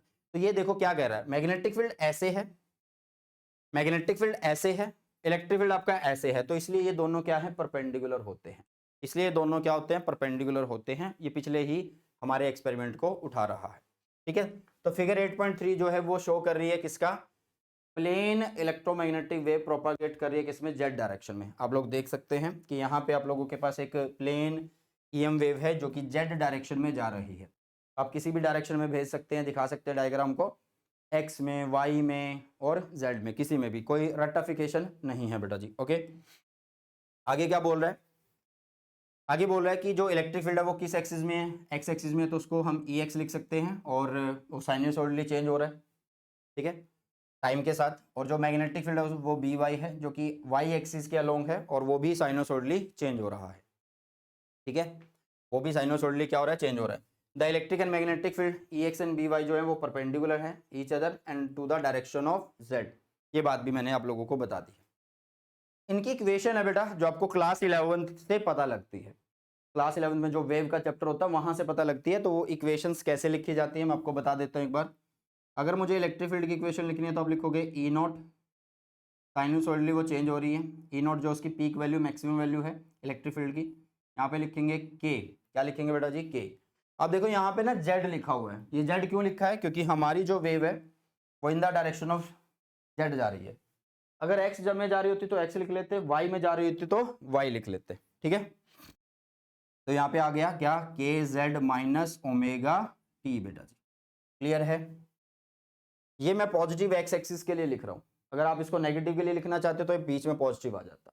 चलो अगर मैं मैग्नेटिक फील्ड के लिए लिखूँ तो मैग्नेटिक फील्ड आएगा बेटा जी B naught sine omega, sorry sine omega नहीं, K Z minus omega T.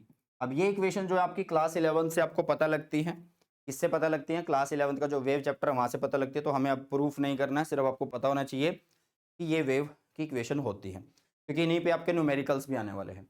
जो यहाँ पे के है वो क्या है बेटा जी, के जो होता है वो 2 पाई बाई में लैम्डा होता है, ये याद रखना है।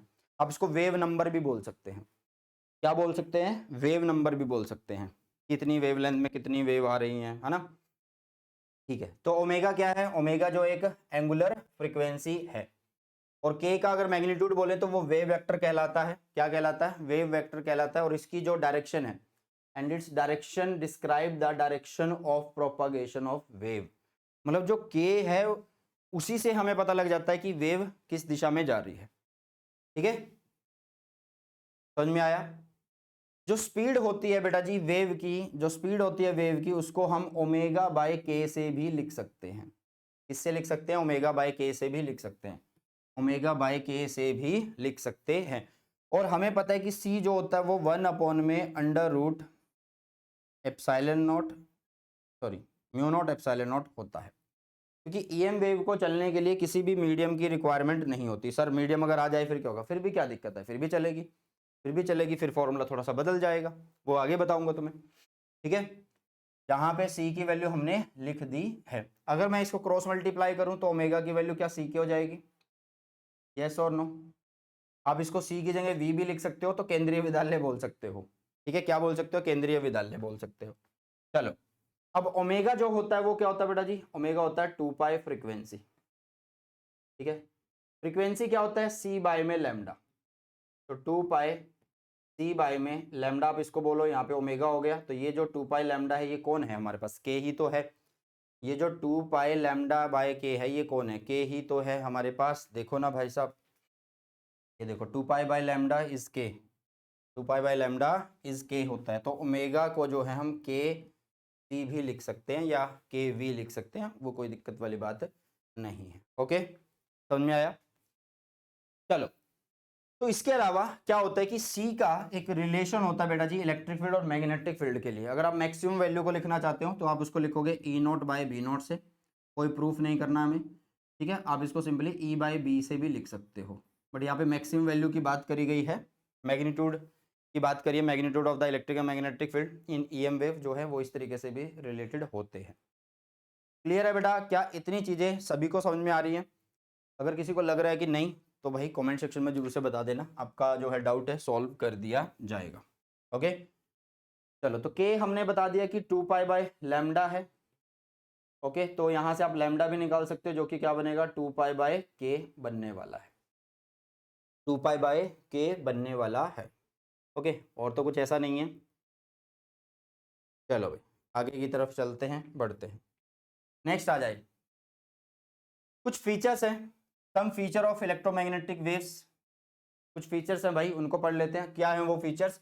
फीचर है कि they are self sustaining oscillation of electric and magnetic field in free space, मतलब सेल्फ सस्टेनिंग है, मतलब जैसे कि इलेक्ट्रिक फील्ड जनरेट हुआ तो उसने मैग्नेटिक फील्ड बना लिया, मैग्नेटिक फील्ड ने इलेक्ट्रिक फील्ड, ये ऐसा चलता रहता है ना। They differ from all other wave, वो बाकी सब वेव से अलग होती है। वी हैव स्टडीज सो फार, मतलब अभी तक हमने जितनी वेव्स पढ़ी है उनसे ये अलग है। कैसे अलग है भाई? No material medium is involve in the vibration of electric and magnetic field, मतलब आप बोल सकते हो कि प्रोपागेशन ऑफ वेव में, ईएम वेव में यहाँ पे कोई भी मीडियम इन्वॉल्व नहीं है, ठीक है। अगर मान लो मीडियम आ जाए, अगर मान लो मीडियम आ जाए तो क्या होगा? तो उस टाइम पे जो लाइट है भाई साहब, वेलोसिटी ऑफ लाइट है, उसको कैसे लिखेंगे? तो simply v is equal to 1 में, अब मीडियम की जो है आप परमेबिलिटी लिखोगे और साथ में यहाँ पे परमिटिविटी लिख दोगे मीडियम की ही। ओके, तो इनको कैसे लिखते हैं भाई? इनको ऐसे भी तो लिखते हैं, म्यू इज इक्वल टू क्या होता है? म्यू नॉट म्यू आर होता है। एप्साइलन को क्या लिखते हैं? एप्साइलन नॉट एप्साइलन आर होता है। तो आप इसको ऐसे लिख सकते हो, v इज इक्वल टू कितना? 1 में अंडर रूट कितना हुआ? एप्साइलन के जगह एप्साइलन नॉट एप्साइलन आर हो गया, और क्या हुआ भाई साहब और बताइए? और यहाँ पे एप्साइलन नॉट एप्साइलन आर हो गया, ठीक है। तो आप इसमें से 1 under root epsilon naught 1 under root epsilon naught, ये परमिएबिलिटी है, एब्सोल्यूट परमिएबिलिटी है, और ये परमिटिविटी है। तो 1/म्यू नॉट अंडर रूट में और 1/अंडर रूट में एप्सिलॉन नॉट, इसको हम सी भी तो बोल देते हैं, अभी पढ़ के तो आए हैं, अभी पढ़ के तो आए हैं, ये रहा 1/दिस। क्लियर है? तो आप इसको सी की फॉर्म में भी लिख सकते हैं, मतलब यहाँ पे आप v is equal to C by में ऐसा भी कर सकते हैं, कोई दिक्कत वाली बात नहीं है, ठीक है। ओके, समझ में आया या नहीं? The velocity of light depend on the electric and magnetic field property of the medium, मतलब ये जो अगर मीडियम आ जाए तो उस केस में जो वेलोसिटी है लाइट की वो किस पे डिपेंड करती है? इलेक्ट्रिक और magnetic properties of the medium पे डिपेंड करती है। जो नेक्स्ट हमारा चैप्टर आएगा रे ऑप्टिक्स, जिसमें रिफ्रैक्टिव इंडेक्स पढ़ेंगे, उसको देखने वाले हैं हम। ओके, इसके अलावा भाई साहब ये क्या करती हैं? एनर्जी को कैरी करती हैं। तो आप यहाँ पे लिख सकते हो कि capability to carry energy from one place to another. तो आपके पास यहाँ से भी क्वेश्चन बनता है कि क्या ईएम वेव एनर्जी कैरी करती हैं? तो आप बोलोगे yes they carry energy. The radio and TV signal from broadcasting station carry energy. तो भाई ये सिग्नल जो आ रहे हैं इसका मतलब एनर्जी ही कैरी कर रहे हैं। Light carries energy from the sun, light आती है सन से तो वो एनर्जी ही तो कैरी कर रही है। ओके, दस making life possible on earth, light की वजह से ही जो है अर्थ के ऊपर लाइफ पॉसिबल है। जब सर्दियाँ आएगी, सर्दियों के अंदर क्या होने वाला, अगर सूर्य देवता ना निकले 2-3 दिन तो भाई साहब ठंड चढ़ जाती है, कपड़े नहीं सूखते हैं, अंधेरा अंधेरा सा रहता है, बादल से रहते हैं, तो जीवन क्या होता है? थोड़ा सा स्थिर हो जाता है। तो लाइट जो है बहुत ज़्यादा इंपॉर्टेंट है जीने के लिए, है ना। लाइट जो है बहुत ज़्यादा इंपॉर्टेंट है जीने के लिए। तो एक न्यूमेरिकल आ जाता है बेटा जी, एग्जाम्पल है ये 8.1। क्या कहता है कि एक प्लेन इलेक्ट्रोमैग्नेटिक वेव है जिसकी फ्रिक्वेंसी आप लोगों के पास दे रखी है, मतलब म्यू दे रखा है कितना 2.5 नहीं 25 मेगा हर्ट्ज है। मेगा हर्ट्ज मतलब 25 10⁻⁶ हर्ट्ज, ये बोल सकते हैं हम।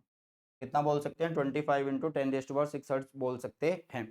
आगे क्या बोल रहा है, ये कहाँ पे ट्रेवल कर रही है, फ्री स्पेस में, और कहाँ पे, अलोंग एक्स एक्सिस। ये याद रखना कि एक्स एक्सिस में जा रही है। At a particular point in space, जो ई है उसकी वैल्यू दे रखी है। ई कितना है भाई साहब, ई है 6.3 J cap volt per meter, ठीक है, यूनिट लिख दिए। What is B at this point, B आपको निकालना। अभी मैं रिलेशन करवा के आया हूँ आप लोगों को। भाई अगर आप लोगों को ई दे रखा है और आपसे बी पूछ लिया जाए तो आप क्या करो, simply C is equal to क्या होता है, ई बाई में बी होता है। पढ़ा था, यस और नो, बताओ भाई। C is equal to E by में बी पढ़ा था या नहीं, तो चलो हो गया फिर क्वेश्चन। तो यहां से अगर मुझे बी चाहिए तो बी क्या बनेगा, बी बन जाएगा ई बाई में सी, बी बन जाएगा ई बाई में सी। तो ई कितना है भाई साहब, ई गिवन है 6.3, ई कितना होगा 3 × 10⁻⁸। तो ये कितना बन जाएगा 3.1 × 10⁻⁻8 बनेगा या नहीं, 2 बनेगा ना, 2, 2.1 क्योंकि 3 से कट हो रहा है, तो ये बनेगा। अब ये बी आ गया, इसकी डायरेक्शन कैसे होगी भाई, प्रोपागेशन कहाँ हो रहा है, एक्स एक्सिस में हो रहा है, प्रोपागेशन इज एक्स एक्सिस में। इधर की साइड है आपका इलेक्ट्रिक फील्ड, सर आपको क्या पता, अरे भाई उसने खुद ही तो बोल दिया जे कैप है, क्योंकि यहाँ तो आई कैप होगा, यहाँ जे कैप होगा, तो यहाँ इसका मतलब ऑटोमेटिकली है कि के कैप होगा बी के लिए। पॉजिटिव में वैल्यू आई हुई है तो के कैप ही होने वाला है। और वैसे भी आप क्या करोगे, जे क्रॉस के करके देखोगे तो एक्स एक्सिस की तरफ ही तो जा रहा है प्रोपागेशन। जे क्रॉस के मतलब ई क्रॉस बी अगर आप कर रहे हो तो तीसरा वेक्टर जो मिल रहा है वो हमें डायरेक्शन देगा, तो आपका के कैप में आ जाएगा। ओके, तो ये हो गया भाई साहब आपका आंसर, है ना, यही पूछा था, ये बता दिया। नेक्स्ट देखते हैं। नेक्स्ट बोला गया 8.2, the magnetic field in a plane electromagnetic wave is given by this equation. मतलब आपके पास एक इक्वेशन दे दी है ऑलरेडी। चलो तो इक्वेशन जो दी है उसको लिख लेते हैं। इन्होंने इक्वेशन दी बी इज इक्वल टू, वैसे लिखी कैसे जाती है, बी नॉट साइन, ठीक है, के कौन सी एक्सिस में ये भेज रहा है, ये एक्स एक्सिस में भेज रहा है तो हम इसको एक्स की फॉर्म में लिखेंगे, ठीक है। और यहाँ पे आप क्या कर सकते हो, माइनस ओमेगा टी कर सकते हो। कितना कर सकते हो बेटा जी, माइनस ओमेगा टी कर सकते हो। अगर ये प्लस में लिख रहा है तो आप इसको प्लस की फॉर्म में भी लिख सकते हो, कोई दिक्कत वाली बात नहीं होने वाली, ठीक है। चलो अब ये पूछ क्या रहा है, what is the wavelength and frequency of the wave, what is the wavelength and frequency of the wave. बेटा जी आपको पता है कि k इज इक्वल टू क्या है, 2π/λ है, तो लैम्डा यहां से निकल जाएगा भाई 2π/k से। सर k कहाँ है बेटा, ये रहा ना k, ये रहा k, ये रहा k, ये रहा k, तो k की वैल्यू ऑलरेडी गिवन है, कंपेयर कर लो ना इस इक्वेशन से, तो इट इज 0.5 × 10⁻³ आ गया। तो k की वैल्यू हमारे पास है 2π, ये रहा, तो बस सॉल्यूशन करेंगे, ठीक है। तो lambda is equal to 2π, 2π is मतलब 3.14, k की वैल्यू कितनी है 0.5 है, मतलब आप इसको 1/2 लिख दो, 2 चला गया ऊपर, और इंटू में 10⁻³ कर दो। तो एक तरीके से आप 4 इंटू में 3.14 इंटू 10⁻³ लिख रहे हो, ठीक है। तो वही है, 3 और 4 मल्टीप्लाई करेंगे तो 12 और -3 लिखा हो तो 1.26 की फॉर्म में ही आंसर आएगा बेटा। क्लियर है बेटा, इस तरीके से आप सॉल्यूशन कर सकते हैं। लैम्डा आ गया। आगे इसने फ्रीक्वेंसी पूछी है भाई साहब, क्या पूछी है, फ्रीक्वेंसी पूछी है। क्या पूछी है, फ्रीक्वेंसी। आपको पता है, आपको पता है कि ओमेगा क्या होता है, केंद्रीय विद्यालय होता है। ओमेगा क्या होता है, केंद्रीय विद्यालय होता है। या तो आप एक काम करो ना, आप सीधा निकाल दो फ्रीक्वेंसी को टाइम पीरियड की फॉर्म में, आप ऐसे भी तो कर सकते हैं, ऐसे कर सकते हैं कि फ्रीक्वेंसी क्या होता है, ध्यान से सुनना, फ्रीक्वेंसी क्या होता है, एक मिनट ऐसे लिखो, ओमेगा क्या होता है 2π फ्रीक्वेंसी होता है। ओमेगा क्या होता है 2π फ्रीक्वेंसी। आपसे फ्रीक्वेंसी पूछ रहा तो ओमेगा बाय में 2π निकाल दो, ये फ्रीक्वेंसी आ जाएगा। तो ओमेगा कितना दे रखा है, इस इक्वेशन से कंपेयर करो तो ये ओमेगा दे रखा है, तो इट इज़ 1.5 इंटू 10⁻11, नीचे 2π, 2π मतलब 3.14, ठीक है। इसको सॉल्व करेंगे आंसर आ जाएगा, ठीक है, 23.9 गीगाहर्ट्ज़। कितना आएगा, गीगाहर्ट्ज़ में आने वाला है बेटा जी। ओके चलो, right an expression for electric field. ये बोल रहा है कि इलेक्ट्रिक फील्ड के लिए भी ये एक्सप्रेशन पूरे का पूरा लिख दो आप लोग, तो लिख सकते हैं हम। पहले इसका स्क्रीनशॉट ले लो एक बार। ये बोल रहा है कि भाई ये जो मैग्नेटिक फील्ड का एक्सप्रेशन लिखा हुआ है, ऐसे आप लोग इलेक्ट्रिक फील्ड का भी एक्सप्रेशन लिख दीजिए। लिख देंगे, क्या दिक्कत है, लिख देते हैं। चलो तो यहाँ पे आप लोग लिखोगे E is equal to E naught, ठीक है। आगे क्या है साइन, बाकी ये सारा सेम टू सेम चेप दो, ठीक है। सेम टू सेम चेप दो भाई साहब, ऐसी का ऐसी, ठीक है, यही आएगा क्योंकि यही तो होता है।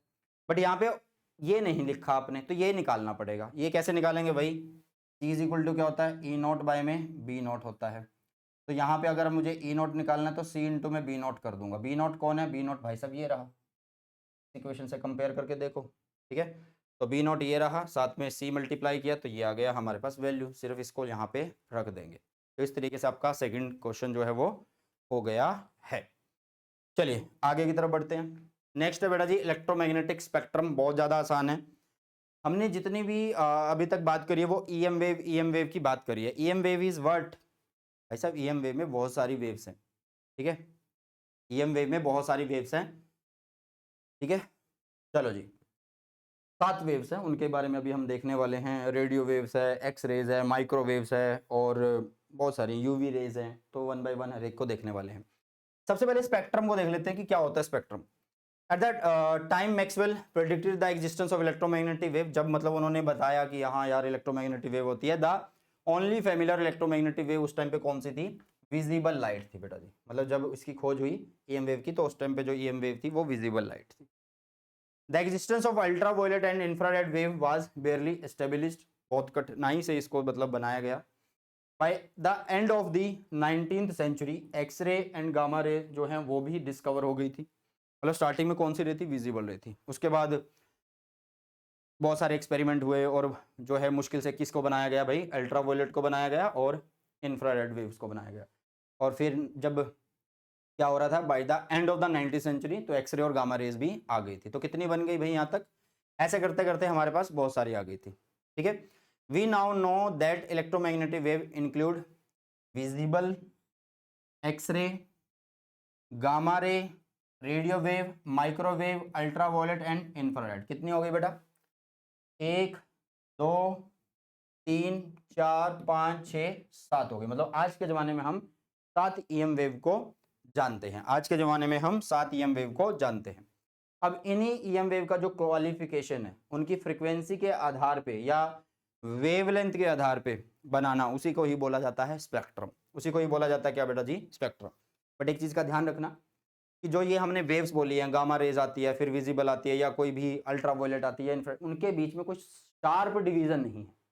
उनके बीच में कोई शार्प डिवीजन नहीं है, ठीक है। There is no sharp division between one kind of wave and the next, ठीक है। तो अभी नेक्स्ट पेज पे हम इस तरीके की सारी वेव्स को देख रहे होंगे और उनका जो ऑर्डर होगा वो डिक्रीजिंग वेवलेंथ का ऑर्डर है।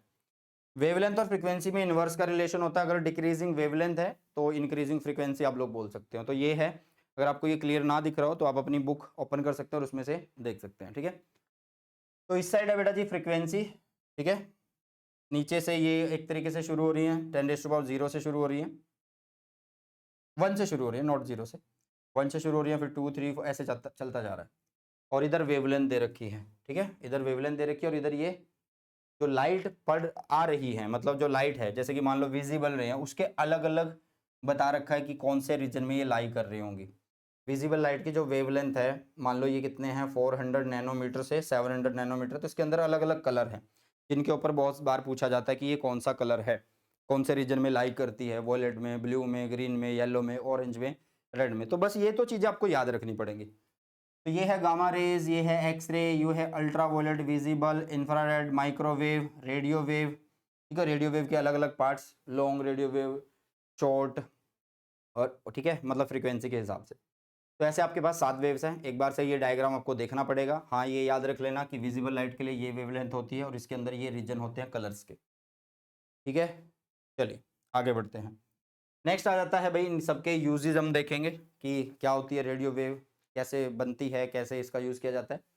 तो रेडियो वेव जो है वो प्रोड्यूस होती है accelerated motion of charge in a conducting wire. मतलब किसी कंडक्टिंग वायर में एक्सेलरेटेड हो रहे हैं क्या चार्ज, तो उससे क्या बनती है, रेडियो वेव्स बनती हैं। और ये किस में यूज होती है भाई, used in radio and television communication system में यूज होती हैं। कौन सी wave, radio waves, okay okay. इनकी जो फ्रीक्वेंसी रेंज होती है वो 500 kilohertz to about 1000 megahertz तक होती है। मतलब 500 किलो मतलब 10⁻³ और 1000 मेगा, मेगा मतलब 10⁻6 हर्ट्ज तक होती है। हर्ट्ज जो है क्या है, फ्रीक्वेंसी की यूनिट होती है, ये सबको पता है क्योंकि 12th में आ गए हो, ओके। इसके अलावा भाई साहब रेडियो वेव और कहाँ पे यूज होती है? सेल्युलर फोन्स जो हैं use radio waves to transmit voice communication in the ultra high frequency. मतलब फ्रीक्वेंसी के अलग अलग बैंड होते हैं, रेडियो वेव के अंदर बैंड होते हैं कि ये फ्रीक्वेंसी का हायर बैंड है, ये लोअर बैंड है। तो UHF ultra high frequency band के थ्रू जो है आप कम्युनिकेशन कर रहे हैं, ठीक है, सेल्युलर फोन के द्वारा। माइक्रोवेव की अगर हम बात करें, किसकी बात करें बेटा जी? माइक्रोवेव की। तो माइक्रोवेव घरों में देखा ही होगा तुमने, चीजों को गर्म करता है ना। तो माइक्रोवेव जो होती है बेटा जी शॉर्ट वेवलेंथ वेव होती है। मतलब शॉर्ट वेवलेंथ जो है ये कौन है? रेडियो वेव है एक तरीके से, उन्हीं को ही एक नाम दे दिया गया माइक्रोवेव। रेडियो वेव की जो शॉर्ट वेवलेंथ वाली रेंज वेव है उन्हीं को ही माइक्रोवेव बोला गया। कैसे प्रोड्यूस होती है भैया? कैसे प्रोड्यूस होती हैं? Produce by special vacuum tubes, जैसे कि क्लिस्ट्रॉन, मैग्नेट्रॉन और गन डायोड्स जो होते हैं उनके अंदर जो है माइक्रोवेव्स प्रोड्यूस होती हैं। Okay, due to their short wavelength they are suitable for the radar system used in aircraft navigation. मतलब आपको पूछ लिया जाएगा कि एयरक्राफ्ट नेविगेशन में कौन सी वेव यूज होती है, तो आप बोलोगे माइक्रोवेव। क्यों यूज होती है? तो आप बोलना कि यहाँ पे क्या है, उनकी शॉर्ट वेवलेंथ की वजह से, ठीक है। और रेडार क्या करते हैं बेटा जी, हमें और क्या बता देते हैं? Radar also provide the basis for the speed guns used to time fast ball, ठीक है। टेनिस, आगे कहाँ जाएगा? Tennis serves and automobiles. मतलब एक तरीके से स्पीड्स को बता रहा है हमें, और मिलिट्री में बहुत जगह यूज होता है रेडार सिस्टम, ठीक है। Radar also provide the basis for the speed guns use to time fast balls, tennis serves and automobiles. Microwave oven are used, microwave oven are an interesting domestic applications for these wave, क्योंकि ये खाना गर्म करके देते हैं, उनमें micro ovens में microwaves ही होती हैं बेटा जी। क्या होती है? माइक्रोवेव्स, ठीक है, ovens. The frequency of the microwave is selected to match the resonant frequency of water molecule. मतलब कोई खाना है, उस चीज़ को कैसे गर्म किया जा सकता है, उसमें वाटर मॉलिक्यूल होंगे। तो भाई जो हमारे पास माइक्रोवेव है उसकी फ्रीक्वेंसी जो है वो क्या हो जाती है? मैच हो जाती है resonant frequency of water molecule से। So that the energy from the wave is transmitted किसके पास भाई? किसके पास? वाटर मॉलिक्यूल्स के पास। मतलब काइनेटिक एनर्जी मिल जाती है, तो जिससे क्या होता है? चीज़ें गर्म हो जाती हैं। Okay, this raises the temperature of any food containing water. तो यहाँ इन चीज़ों को मैं क्यों पढ़ा रहा हूँ, इससे तुम्हें पता लगेगा रेडियो वेव क्या है, कहाँ पे यूज होती है, कैसे प्रोडक्शन होता है, इन सब चीज़ों के लिए, ठीक है। चलो 5 और वेव रहती है, उनको देख लेते हैं। इंफ्रारेड क्या होता है भैया? इंफ्रारेड कैसे प्रोड्यूस होती हैं? हॉट बॉडीज और माइक्रो मॉलिक्यूल से प्रोड्यूस होती हैं। इससे बनती है बेटा जी, हॉट बॉडी एंड मॉलिक्यूल से बन रही होती हैं, ठीक है। इनको और किस नाम से जाना जाता है? इनको और किस नाम से जाना जाता है? इनको भाई साहब ऑल्सो रेफर्ड एज क्या? हीट वेव्स के नाम से जाना जाता है। अब ये हीट वेव्स क्यों होती हैं उसके बारे में भी सोचते हैं, देखते हैं। This is because water molecule present in most material, है ना भाई। क्या होते हैं कि वाटर मॉलिक्यूल्स होते हैं, वो क्या करते हैं? इन वेव्स को एब्जॉर्ब कर लेते हैं, ठीक है, इन वेव को एब्जॉर्ब कर लेते हैं। तो जैसे वो एब्जॉर्प्शन होता है, देयर थर्मल मोशन इंक्रीज, ठीक है, और वो क्या हो जाते हैं? They heat up and heat their surrounding. वो खुद हीट होते हैं और अपनी सराउंडिंग को भी हीट कर लेते हैं, ठीक है। इंफ्रारेड वेव्स हैं, तो इंफ्रारेड वेव्स के इंफ्रारेड लैंप्स यूज होते हैं, जो किस में यूज होते हैं बेटा जी? फिजिकल थेरेपी में यूज होते हैं। किसमें यूज होते हैं? ये फिजिकल थेरेपी में यूज होते हैं। और कहाँ पे ये यूज होते हैं? Infrared radiation also play an important role in maintaining earth warmth, मतलब अर्थ को गर्म रखने के लिए, या average temperature through the green house effect, ठीक है, समझ में आया। Incoming visible light is absorbed by the earth surface and re radiated as infrared. मतलब क्या बोल रहा है ये, ध्यान से देखो। सबसे पहले तो इन्होंने बोला कि लैंप यूज होते हैं इंफ्रारेड, जो कि फिजिकल थेरेपी में यूज होते हैं। उसके अलावा ये अर्थ को वार्मथ रखते हैं, है ना। और इसके बाद जो है इनकमिंग विजिबल लाइट जो होती हैं वो क्या होती हैं? Is absorb by earth surface and re radiated as infrared radiation. री रेडिएट भी हो जाती हैं इंफ्रारेडिएशन की फॉर्म में। इसके अलावा this radiation is trapped by green house gases such as carbon dioxide and water vapour, ठीक है। मतलब ये जो रेडिएशन है trapped by green house gases, मतलब उनके द्वारा भी रोक ली जाती है। Okay, infrared detectors are used in earth satellite. मतलब इंफ्रारेड के डिटेक्टर्स भी बने होते हैं used in earth satellite, both for military purpose and to observe growth of crops. ठीक है, क्रॉप्स की क्या ग्रोथ है, मिलिट्री पर्पस में भी जो है इंफ्रारेड वेव्स को यूज कर लिया जाता है। इसके अलावा कहाँ यूज होता है, electronic devices also emit infrared and are widely used in remote switch of household electronic systems such as TV sets, video recorder, hi-fi system। जैसे कि ये एक रिमोट है, इसी का रिमोट, तो इसमें यहाँ पे ये IR है, यहाँ से IR लाइट जाती है। ठीक है बेटा, यहाँ से क्या जाती है, IR लाइट जाती है। चलो आगे है विजिबल रे। विजिबल रे क्या होती है, ये मोस्ट फेमिलर फॉर्म है किसकी, इलेक्ट्रोमैग्नेटिक वेव की। ठीक है, और ये किसके द्वारा डिटेक्ट की गई, is detected by human I, human आई के द्वारा। ओके, इसकी फ्रीक्वेंसी रेंज बेटा 4 × 10⁻14 हर्ट्ज टू कितनी होती है, 7 × 10⁻14 हर्ट्ज होती है। आगे इसकी वेवलेंथ है जो आपको याद होनी चाहिए, अभी बताई भी थी, 700 to 400 नैनोमीटर लिखी हुई है। ठीक है, विजिबल लाइट एमिटेड और reflected from object around us provide us information about the world. मतलब यार कोई भी चीज़ आप कैसे देख रहे हो, कोई भी चीज़ आप तब देख रहे हो जब उस पर लाइट पड़ती है, तब वो रिफ्लेक्शन के बाद हमारी आंखों तक पहुंचती है, तो हम चीज़ों को देखते हैं, तो वर्ल्ड को आप तभी देख पाते हो। Our eyes are sensitive to this range of wavelength, मतलब हमारी जो आंखें इस रेंज तक जो है सेंसिटिव है। Different element are sensitive to different range of wavelength, मतलब जो अलग अलग पशु हैं वो अलग अलग रेंज के लिए सेंसिटिव होंगे। फॉर एग्जाम्पल जो स्नेक्स हैं can detect infrared waves and the visible range of many insect extend well into the ultraviolet. मतलब कह रहा है कि भाई अलग अलग एनिमल जो हैं वो अलग अलग लाइट को डिटेक्ट कर सकते हैं, सबकी जो सेंसेशन पावर है, या फिर आप बोल सकते हो कि वो सेंसिटिव होते हैं अलग अलग रेंज के लिए। ठीक है, वेवलेंथ की। नेक्स्ट आता है बेटा जी अल्ट्रावायलेट रे। अल्ट्रावायलेट रे, इसकी भी रेंज याद कर लेना, 4 × 10⁻⁻7 मीटर टू, वेवलेंथ की रेंज है बेटा जी, और 6 × 10⁻10 मीटर तक होती है। और ये कैसे प्रोड्यूस होती है बेटा जी, produce by special lamps and very hot bodies. मतलब स्पेशल लैंप होते हैं और बहुत ज़्यादा हॉट बॉडी से ये यूवी रेडिएशन बनती है। The sun is an important source of UV light, मतलब यूवी रेडिएशन अल्ट्रावायलेट लाइट का जो सन है बहुत बढ़िया सोर्स है, बट फॉर्चुनेटली अगर सीधी लाइट आ जाएंगी तो भाई साहब बहुत ज़्यादा नुकसान हो जाएंगे, but fortunately most of it absorbed in the ozone layer in the atmosphere at an altitude of about 40 से 50 किलोमीटर, 40 से 50 किलोमीटर ऊपर ही जो है भाई साहब लाइट रोक ली जाती है, बहुत सारी लाइट रोक ली जाती है, एब्जॉर्ब हो जाती है। UV light in large quantity has harmful effect on human body, मतलब जब ये बहुत सारी क्वांटिटी में होती है तो ये हार्मफुल होती है।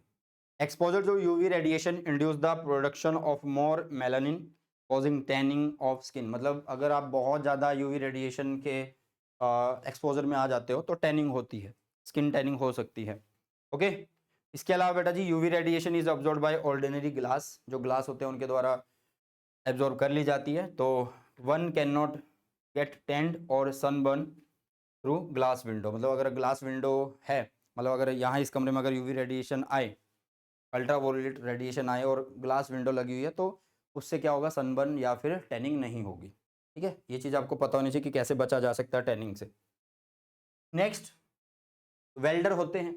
वेल्डर क्या करते हैं, वेयर करते हैं भाई स्पेशल ग्लास गोगल्स, है ना, और फेस मास्क लगाते हैं। मतलब जो वेल्डर वेल्डिंग करते हैं तो वो क्या करते हैं, स्पेशल वाला एक चश्मा लगाते हैं या एक मास्क ऐसे लेके रखते हैं, फिर वेल्डिंग करते हैं। तो वो क्या करते हैं, क्योंकि भाई साहब जो यूवी रेडिएशन है वो क्या करती हैं, आर्क प्रोड्यूस करती हैं, बहुत सारी बड़ी बड़ी चिंगारी, बहुत स्ट्रॉन्ग चिंगारी जो है प्रोड्यूस करती हैं, जिससे हमारी आंखें खराब हो सकती हैं। तो उन आंखों को बचाने के लिए हमारी स्पेशल जो है चश्मे या स्पेशल मास्क यूज किया जाता है। ठीक है, चलो जी। इसके अलावा बेटा जी due to its shorter wavelength UV radiation can be focused into a very narrow beam of high precision application such as LASIK या लेसिक, जो भी बोलना चाहते हो। मतलब ये बोल रहा है कि यूवी रेडिएशन जो है भाई साहब उसको आप एक छोटे से नैरो बीम की फॉर्म में फोकस कर सकते हो। क्यों कर सकते हो, due to shorter wavelength. Shorter wavelength की वजह से आप उसको वेवलेंथ उसको क्या कर सकते हैं, बीम की फॉर्म में बना सकते हो, जो किस में काम आता है, आई सर्जरी में काम आता है। ठीक है, ये लेसिक बोला जाता है, लेजर असिस्टेड इन सीटू केराटोमाइल्यूसिस। ठीक है, बायो के ही मेडिकल के ही जो वर्ड्स हैं आपको आने चाहिए। UV lamp are use to kill germs in water purifier. आपने देखा होगा जो वाटर प्यूरिफायर लगे होते हैं घरों के अंदर, उस पर क्या लिखा रहता है, यूवी रेडिएशन या यूवी प्यूरिफायर, कुछ ऐसा लिखा रहता है ना। तो आप बोल सकते हैं कि यूवी लैम्प जो है वो यूज होते हैं to kill germs in water purifier, ठीक है। और जो ओजोन लेयर है भाई साहब एटमॉस्फेयर के अंदर, वो क्या करती है, प्ले करती है प्रोटेक्टिव रोल, क्योंकि ये यूवी रेडिएशन जो होते हैं उनको, most of the UV radiation को वहां पे रोक लेती है ना। चलो, क्योंकि यहाँ पे देखो लिखा भी हुआ है, यहाँ पे लिखा भी हुआ है, और ये लिखा हुआ most of its absorb in the ozone layer. तो भाई प्रोटेक्टिव रोल का काम कर रही है कौन, ओजोन लेयर। आगे बढ़ते हैं, एक्सरे आ जाते हैं, ठीक है। लास्ट 2 ही रेज है बस, फिर तो उसके बाद टेबल है जो आपको याद करनी है, मतलब याद क्या करनी है, बस एक बार देखना है। नेक्स्ट है बेटा जी एक्सरेज। एक्सरे क्या होती है, beyond the UV region of the electromagnetic spectrum lies the X ray. मतलब इनके बियॉन्ड जो है कौन, मतलब यूवी रीजन के बियॉन्ड जो है कौन लाई करता है, फिर एक्सरे लाई करता है। We are familiar with X ray because of its medical application. मतलब हम बचपन से ही एक्सरे के बारे में सबसे ज़्यादा सुन लेते हैं कि भाई ये चीज़ चोट लगी तो एक्सरे करा ले, कभी हड्डी ना टूट गई हो, हड्डी में क्रैक ना आ गया हो, फ्रैक्चर ना हो गया ना, कुछ ऐसे वर्ड्स आपने सुने होंगे। तो भाई वही चीज़ है, एक्सरे क्या है, मेडिकल एप्लीकेशन में बहुत ज़्यादा यूज होता है। इसकी वेवलेंथ है वो याद कर लीजिएगा, 10-8 मीटर टू कितना होता है, 10-13 मीटर होता है। और 1 common way to generate X ray, मतलब इसको कैसे यूज बनाया जाता है, to bombard a metal target by high energy electron. मतलब एक कोई मेटल का टारगेट हम लेंगे और उसके ऊपर हाई एनर्जी इलेक्ट्रॉन्स जो हैं उनको बॉम्बार्ड कर देंगे, फेंकेंगे, मतलब जैसे बरसाते हैं वैसे बरसा देंगे ना, गोली की तरह। ये कहाँ पे यूज होते हैं भाई, एज ए डायग्नोस्टिक टूल जो है यूज होते हैं किसमें, मेडिसिन के अंदर, and as a treatment for certain form of cancer, ठीक है। सर्टेन फॉर्म ऑफ कैंसर में भी एक्सरे को यूज किया जाता है, और मेडिकल के अंदर ये मतलब डायग्नोस्टिक टूल इन मेडिसिन की तरह भी यूज होता है। बिकॉज एक्सरे डैमेज और डिस्ट्रॉय लिविंग टिश्यूज और organism, care must be taken to avoid unnecessary और ओवर एक्सपोजर। मतलब जो भाई साहब एक्सरे है वो क्या कर सकती है, डैमेज और डिस्ट्रॉय कर सकती है लिविंग टिश्यूज को। तो तभी बोला जाता है कि एक्सरे बहुत कम करवाने चाहिए, एक्सरे जो है वो बहुत कम करवाने चाहिए, जब बहुत ज़्यादा मजबूरी हो जाए कि हाँ यार एक्सरे करवाना बहुत ज़्यादा जरूरी है और इसके बिना हमारा काम नहीं चलेगा, तो दैट्स वाई एक्सरे करवाना चाहिए। ओके, लास्ट है बेटा जी गामा रेस। गामा रे क्या है, इसकी वेवलेंथ रेंज आपको पता होनी चाहिए, 10-10 meter to less than 10-14 meter होता है। दिस हाई फ्रीक्वेंसी रेडिएशन, मतलब जो गामा रेज है वो हाई फ्रीक्वेंसी रेडिएशन है, is produce in nuclear reaction, nuclear reaction में ये प्रोड्यूस होती हैं, and also emitted by radio active nuclei. मतलब जो अनस्टेबल बोल सकते हैं, हैवी न्यूक्लियस होते हैं, उनसे ये निकलती हैं। They are used in medicine to destroy cancer cell, ये कैंसर सेल को डिस्ट्रॉय करने के काम आती है, ठीक है बेटा। आपका जो क्वेश्चन बनता है वो ईएम वेव के स्पेक्ट्रम से बहुत ज़्यादा बनेगा, डिस्प्लेसमेंट करंट से बहुत ज़्यादा बन सकता है, ठीक है। और इतना ही आप लोगों को पढ़ना बेटा जी, क्योंकि ये न्यू एनसीईआरटी है, रैशनलाइज्ड एनसीईआरटी मैंने आप लोगों को करवाई है, ठीक है। अब तो नीट के अंदर भी नई एनसीईआरटी ही आप लोगों को यूज़ करनी है। तो बेटा जी एक टेबल है जिसमें आपको यहाँ पे टाइप दिखेंगी, radio wave, microwave, infrared, light, ultraviolet, X ray और गामा रेज। यहाँ पे इनकी वेवलेंथ रेंज दिखेंगी, यहाँ पे प्रोडक्शन दिखेगा, और यहाँ पे डिटेक्शन की कैसे इनको डिटेक्ट किया जाता है। तो इन पे एक बार नज़र मार लेना, ठीक है। अगर मैं इनको भी पढ़ाता रहूँगा बार बार तो आपका टाइम और ज़्यादा बढ़ेगा और वीडियो और ज़्यादा लंबी होगी, इसका कोई फ़ायदा नहीं है। बस आपको ये टेबल एक बार से जरूर से देख लेनी है, क्योंकि कुछ समझाने का नहीं है कि हाँ यार इसको इस तरीके से कर लोगे, ये कॉन्सेप्ट है, ये रटना ही पड़ेगा, क्योंकि ये चीज़ है थ्योरी में है, ठीक है बेटा। चलो, तो ये है आप लोगों के पास भाई साहब जो आपका चैप्टर नंबर 8 है ईएम वेव, उसका one shot NCERT line by line हमने आज किया है, और इसके बाद बहुत ही जल्द रे ऑप्टिक्स का लाइन बाय लाइन भी अपलोड होने वाला है। तो कैसी लगी वीडियो कमेंट सेक्शन के अंदर जरूर से बता दीजिएगा, और इसी के साथ फिर इस वीडियो सेशन को करते हैं समाप्त और मिलते हैं जल्दी से नए सेशन में। सुबह टेक केयर, जय हिंद, वंदे मातरम।